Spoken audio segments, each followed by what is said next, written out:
Good morning, everyone. Um, welcome, welcome. Today we have a very special guest. Today we're turning our conversation into the global trade industry. So with me is Paula Isaac. Thank you for joining us. So please welcome and tell us a little bit about yourself. Thank you so much, Gladys. It's such an honor and pleasure to be here, especially that we know each other for quite some time. Remember, we were with OIT, the Organization of Women in International Trade, together. What a wonderful organization. And it's, again, thank you for having me today. So my name is Paula Isaac. I work with Broward County government in the Office of Economic and Small Business Development. And my role is I'm an economic development specialist for international trade. So what does that mean? Well, basically, I'm here to teach companies on how to export all over the world. There's so many opportunities to look outside of the US market. And my role here is to create webinars, seminar, workshops, even meet and greets with international delegations coming here. We create a big conference every year, the Florida International Trade and Cultural Expo, FITSE. And also I do one-on-one for businesses in Broward that would like to get into exporting or go global, like the topic of today. So, but I don't know if you want me to talk a little bit about my background or what would you like to know, Gladys? About your background before I pull off all my ammunition for Before you. I know you have a lot we have a lot of great things to talk about today. So my background is I was born in Canada, Montreal, Canada. And my mother is from Naples, Italy, and my father is from Cairo, Egypt. And I speak four languages fluently. My first language is French because I studied in French. Actually, I did most of my studying in French, elementary school, high school, and my master's degree in French. I only did my bachelor at McGill University in English. And my second language is Italian because at home we spoke Italian. My grandmother lived with us and she was talking to me in Italian and I was answering in French. So I naturally learned Italian. And then the Spanish I learned mainly here when I moved to Miami in 2004. But I did take some Spanish classes in university and it's so similar to Italian, you know? And well, then the fourth language, I mean, English and then it's Spanish. English, I dabble in English. And then I know a little bit of Portuguese and German because I took 3 years studying German in university. So just a little bit of German, but if you don't practice it, it's very easy to That forget, would you have know? been my dream. So, Learn a lot of languages. I never went through you know, you know how between it goes, right? Spanish and English. That's it. Well, yeah, no, I mean, already that's good that here in South Florida, many people speak I know, the two languages, Spanish and English. So that's really wonderful. but that's And, for but it, another, yeah, that's for another conversation about yes. the language because I just got a cousin that moved here and she doesn't speak a word of Spanish and she feels alienated. And I Especially feel in for certain her like, neighborhoods in Miami, I can no, understand that. I can So understand I that, get but it. it's not right. So Yeah, maybe once she drinks a cafecito, then she'll start talking Spanish. We'll give her a cafecito. But no, I think that it's wonderful the diversity we have in South Florida. I love living here. You know, Montreal is very multicultural, but I did want to be in a place that's just as multicultural, and South Florida really represents that diversity. You know. And but just to let you know, so I was just saying my bachelor's was at McGill University, which is one of the top universities in Canada. I studied, I did a Bachelor of Commerce, but you know, with a major and minor in marketing and international business. And then I did my master at a Parisian school that's affiliated with University of Montreal. It's called Haute Études Commerciales, HEC Montreal. Haute Études Commerciales is the top business management school in Paris, but they opened an affiliate in Montreal. So I did there my MSc in and mainly in marketing research, and we had to write a thesis at the end about shopping. I wrote my thesis about shopping center like how the atmosphere, the sound, the music, how it impacts consumer behavior, and basically like emotions. Emotion impact our shopping behavior. So it's very interesting. And I collaborated with a professor at the University of Florida for a journal to publish in a journal. So it was an exciting project. And then I got a scholarship to do a summer program at Lehigh University in Pennsylvania. There they have what's called the Lee Iacocca Institute. And the program is called Global Village for Future Leaders of Business and Industry. And they chose the best students from 40 countries. So I was one of the students chosen from Canada. And I represented Canada, but there was people from Italy, from Spain, from Puerto Rico, everywhere. It was really amazing program, and it's about doing business with your country, representing your country, and visiting the United Nations, the World Bank. So very, very interesting program. But then I moved here to Florida, like I mentioned, 2004. I was mainly in the private sector in various industry. I knew that there was something calling me for international business. My first job was in Doral, actually, at the largest distributor of plants. So there was in global logistics. They were importing the seeds, from Holland, the tulips, and then they were selling to in winter gardens. They had their own nursery, and they would grow the plant and they would distribute to Lowe's and Home Depot for landscaping and their plant department. All over So the it was very interesting. I learned a lot about this side of global logistics. But basically, just to how did I get into this specific role is I got involved in an organization called Sister Cities International. So Sister Cities International was founded by President Eisenhower after the Second World War to create peace and friendship between cities around the world. So it's like a mayor to mayor relationship. So everybody knows, like, Miami has many sister cities around the world. Fort Lauderdale, where I'm representing now, we have 17 sister cities. We have Fort Lauderdale is twin with Venice because apparently our slogan is the Venice of America. And we're twin with many cities. I mean, just name a few like Rimini, Cap-Haitien in Haiti, Quepos in Costa Rica, Mar del Plata in Argentina. In Brazil, we have Belo Horizonte and we have Sao Sebastião. So we have all these sister cities, and we could do any type of exchanges. It could be economic, it could be cultural, in some countries, even humanitarian and environmental. Like in Haiti, we had a Dollar Tree program where we raised money. Every tree that was planted in Haiti was like $1. So we did a campaign for that, or we did a tools program, which was an humanitarian program for Haiti. In Ghana, we built a technology center with Citrix.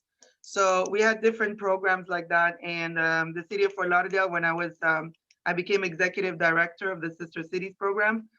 We won the Best Sister City program in 2011 for our population size. So, we kept really tried to keep all our sister city relationship active. And then from there, I transitioned to working for the Greater Fort Lauderdale Alliance, the Broward Alliance, which is similar to the Beacon Council in Miami. So it's like the public-private partnership for the county, for Broward County. And their main role is to promote investment, so attract investment into the county. And I was hired as their international business manager to attract companies from all over the world. So I attracted a big pharmaceutical from Venezuela. They had hired 100 people here, attracted some companies from Canada, from anywhere around the world. Our role was really to promote Broward County as the best place to be to open your business, especially in certain targeted sectors that the state of Florida wants to attract, such as life science, aviation, aerospace, even some manufacturing, marine industry, technology, etc. But I'm not going to go too much into that because we No, but could be that here all is day. so interesting because that opens the eyes to a lot of people Yeah. that are watching us. So let me ask you And, my first question. okay, but before can I just, sorry, Gladys, because I'm just going to end with, from the Alliance, I just came to the county. That was my last, that's where I am right now. So they came to take me from the Alliance. and they put me in Broward County to do now international trade, not just attract investment, but to promote exports. And also, I believe everything is bilateral, so we should also help people want to import. So, but I just wanted to mention that because then I transitioned there. But I've been 8 years with the county, and I'll tell you a little bit more while we speak about my role with the county. But basically, that's how I started going global, as you say. Now, let me ask you something. Trade has grown during COVID. There has been one industry has grown, the others have really come down, but some have really flourished. So, can you tell me first which were the industries that have flourished during COVID and which were the ones that have been more impacted? Yeah, definitely. Last summer, we organized a webinar here. It was navigating international trade resources during the COVID period. And we looked at some of the industries that went up. And, most people will be, yes, it's obvious, e-commerce definitely is one of the industries that went up. I even had a guest speaker from the Miami airport for their e-commerce activities there. And they were saying how definitely that's an industry that went up because most people could not go out in a lot of countries and go to retail stores. So on the opposite end, the retail industry, certain aspect of the retail industry, the bricks and mortars went down, but the e-commerce side went up. So that's an industry that went up. And then medical device, obviously, because hospitals all over the world, there was even a shortage of ventilators, of special medical equipment, and hospitals were full, as we all know. So medical devices definitely, and the life science industry definitely, those are two industries that went up. And then technology, because now everybody, how they conduct business is so different. More people are on the networks now. We have to go online. We're doing Zoom, all these things. So anything technology related also as well went up. So those are just some examples of industries that went up. But how was Toilet paper. the distribution chain impacted through all this? Like, for example, okay, you go online, you order something, wasn't it impacted by all the travel and the actual delivering of everything? Mhm. Yeah, I mean, definitely, every country had to quickly change, how, if a country was closed and, you know, when you think of export, it's not only products, it's also services.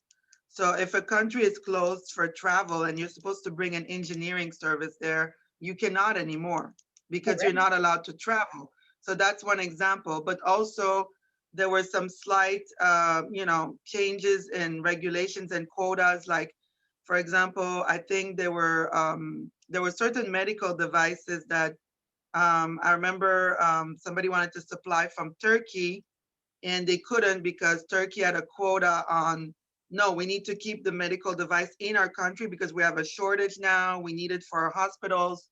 So, there was like, we were talking to the consul general and he's like, no, well, those products cannot be exported right now from Turkey. So yes, there were some quotas impacted. There were some effects on the global supply chain, definitely, that was impacted.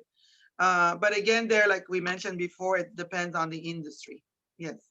Yeah, I understand. For example, I have a few stats that are very interesting because the retail Okay. literally went down, but the textile industry rose 7.7% to $44.9 billion, while Wow. You see. retail was down 67.9 billion dollars. But Wow. interesting, the textiles were being Interesting. imported to be Yeah. used to manufacture. So that was an interesting stat. Um, It could be because a lot of people now they buy their fashion online. So even though the retail stores Like I personally, I prefer to go buy clothes at the store. You know, you could try it and everything. But now there's been a rise in people ordering clothes online. So that could have been also a reason why the textile industry went up.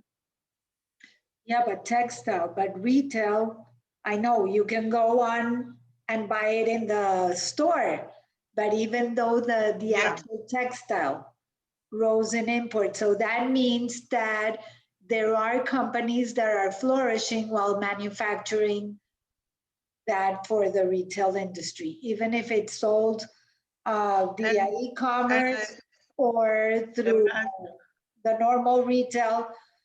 That yes, I agree with you. I prefer to go and have the experience of the shopping, even though wearing a mask has not been, has taken out a little bit of context from that. but But you know what? You need the textile. That's another thing that went up is the textile. That could have been also one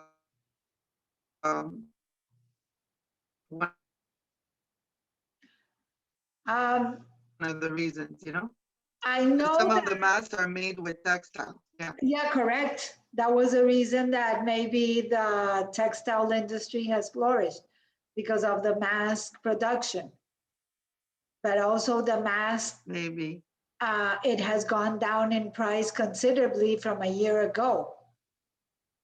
A year ago, the prices were Hmm. ridiculous, and now they're really very cheap.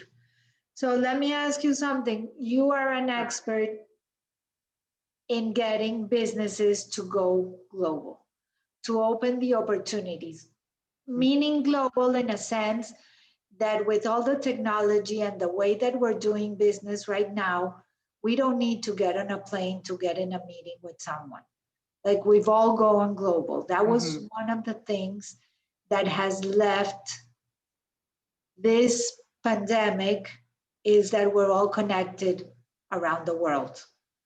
So if you have, Hmm. how can a company that only sells locally can look into going global?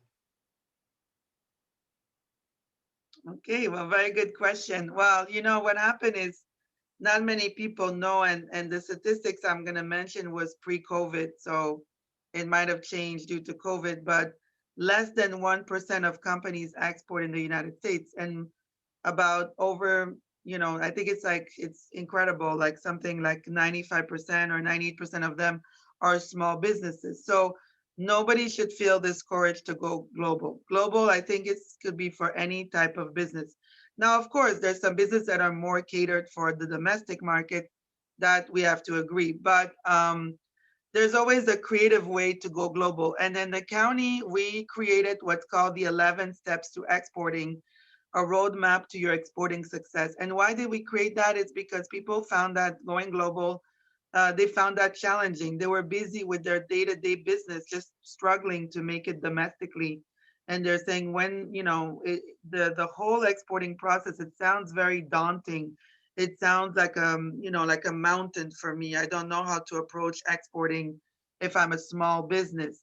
So this 11 steps that we broke down the exporting process in 11 steps makes it a bit more easy to follow as a step-by-step process. And we've been doing this program since 2004. We have a printed guide, a seminar series. I do the one-on-one with the businesses. And in 2019, we were very honored to receive the President's E Award for export service from Department of Commerce because with that program, we educated over 3,500 companies. So this is a program that is accessible to any of your listeners. After, I think you can share my contacts, and I'd love to, make that accessible. Even if their company is not based in Broward, definitely I'd love to share the information because I think it's valuable for any business in the US, even international, I mean, if there's some concepts that are pretty generic in how to export, like doing a good export plan, for example. No matter where your business is situated around the world, it's always good to have an export plan. So I think that we're trying to make exporting more accessible to anybody, even entrepreneurs. You could be at home sitting listening to this show and says, right now I don't have a business. Like, that sounds interesting, going global. Like, how can I start? So you can even start as a startup. You can look at, whatever your passion is, like, if you want to, whatever you would like to export, you could start getting into it, So I think exporting is for everybody, or And importing if you prefer doing importing. Yeah. you mentioned 11 steps. Can you Yes. mention just, I know that if we go through the 11 steps, we will be doing your seminar. We have to do We will another be here session. in 3 days. But can you mention some of the things that small business owners can start thinking about? Because now, during COVID, this is the time when they can start putting the pieces together and be aligned so that they. Definitely, like step one is, I think, one of the most important is how to become export ready, because before you jump into exporting and you don't want to make all sorts of costly mistakes.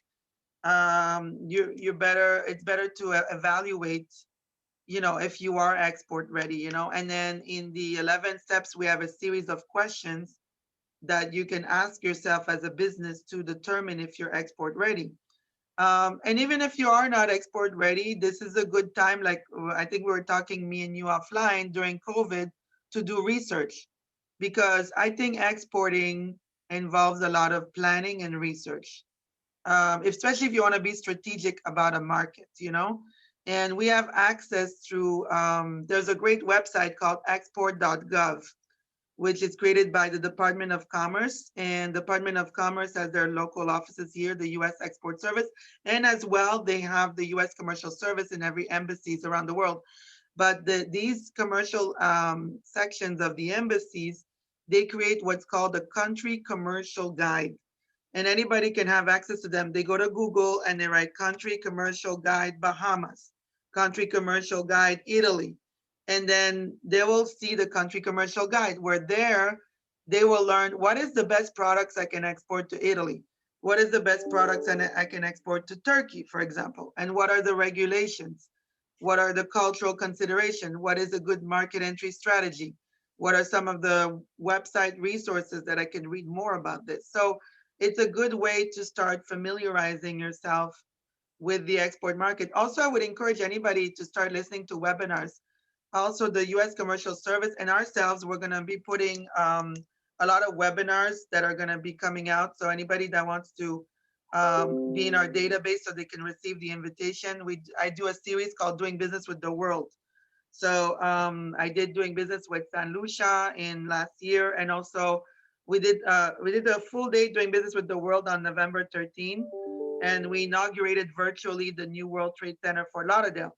So so Doing Business with the World, we did it by continents. We did one panel that was about Latin America and the Caribbean, and we had different guest speakers. I had even the former president of Dominican Republic, Leonel Fernandez. I had the vice mayor from Port-au-Prince in Haiti. I had consulates, ambassadors, trade offices that were speaking about how we can do business with their country. So there's a lot of virtual opportunities, whether there are virtual webinars or already information on YouTube or online on how to do business with different countries. So I think, if somebody's new to exporting or want to become export ready, there's an education process, at the beginning, where you want to familiarize yourself with the different markets and, where it could be a good potential for you to export. Where can they listen to doing business around with the world? Well, we still have that available online. So on our website, and I'm just going to say it in now, but you can maybe at the end, and then I'll send it to Oh, yeah, say something it, for the please. people there in the chat. But it's broward.org /econdev. So ECONDEV, because EconDev stands for economic development. So broward.org /econdev is our website. And on our website, right on the first page, it says listen to our webinars. And there's a series of webinars there. So the international ones are there, including the Doing Business with the World that we did on November 13. but also there is some about our offices because we do the certifications for small businesses that want to sell to the county. So there's a lot of how to do business with Broward County. So there's Then a lot of great resources there, on our website. even if, for example, a company is based in Dade or in Palm Beach. They can become a vendor. Yes, they can register as a vendor if they're in Miami-Dade County, as long as one of the owners is a U.S. resident. They could become vendor, and but if they're in Broward County and they've been here for at least a year, we can certify them to have more participation goals on the county procurement projects. Yes. That is really good. Um, Mhm. because one opportunity that I'm seeing right now, that if you're not working at this point, you can do it backwards. You can go and do some research on some of the countries that you're familiar and find out which of the products or services that are needed. So it Yeah, can and add up, and that can give you an idea on your next business entrepreneurship. And can I say something? Because I meet a lot of people or businesses, I mean, individual that are starting startups. They come to our webinars, or when we used to have the workshops live, they used to come to me and say, listen, I'm not really doing anything right now, but it sounds so exciting. I want to get into exporting or importing. What would be your a good tip that you can give me, Paula? And I would tell them, I say, you know what? International trade is all about relationships. If you travel around the world, people like to make friends. They like to have trust with each other. So if you already have, relationships in other countries, you might have family member in another country, you might have relationship. That's not a bad way to start because it's a bit of an untraditional way to start doing business. But if you think about it, if people who are doing international business already, they're gonna probably agree with what I'm saying. But it all comes down to relationships, at the end of the day. Because like you go and yeah, of course you have to have a great product and everything, and you have to have a great service, and you have to have something of quality to offer. But if you don't have contacts, like you're not going to be able to like it's going to be difficult to penetrate a market. Like for example, what the county does, we open doors. Like let's say there's a company that say, I would like to get into Guyana. Guyana is growing now because of the petroleum and all these things. And I say, well, talk to the chamber, the head of the chamber, which I know, he knows all the ministers in Guyana. So he has a lot of contacts there, So of course, as long as it's, you have to validate your contacts, you have to vet them, but it all comes down to introductions to the right people because that's It's how you're gonna get quicker. Like I have a company, literally, they're having a huge project in Albania because they have somebody they know that they know the prime minister of Albania. But like I mean, that's like for the highway. So basically, it's all about a lot of time. It's all about contacts. To be honest with you, yeah. Let me tell you, you were talking about the regulations in each country. And we Hmm. only have 1 minute left, so I'm going to share this and Oh, I'm going to put a commercial plug for our next event, which is on the okay. 18th. And it's the power of the heels, honoring Mm. those women that dare to go beyond the unexpected. And the story that we have is the person that was in the fire festival. And one of the Ah. problems that caused their whole crumbling down, besides being a huge scam, was the fact that, yes, they got one of the sponsors to give them water, but they didn't Oh. understand how the regulations and the import in Bahamas worked, and they were stranded with a lot of the water with nothing to do because they couldn't get it in. Oh So my gosh, that's yeah. one of the examples that you need to be The careful. That regulation is very important. Yeah, correct, that it's definitely. not If you're not allowed to export there, or there's some countries where we have embargoes, or forget about it. You can't even export there at all. correct. So But yeah, definitely regulations are key. Yeah, I agree with you. Yes. regulations and all that, and that's a lot of what we were talking about. planning and having all the pieces in place before you go global, but anybody can go global right now. So Paula, thank you. It was a Thank you so pleasure much. talking to you. Oh, I'm gonna put the website in the comments so that people can reach out to you and your great. email so that everybody can reach out and learn how to do business globally. Have a Thank you great so much, day. Gladys. Stay Thank you. safe. Namaste. Thank Thank you. you. Namaste. Thank you.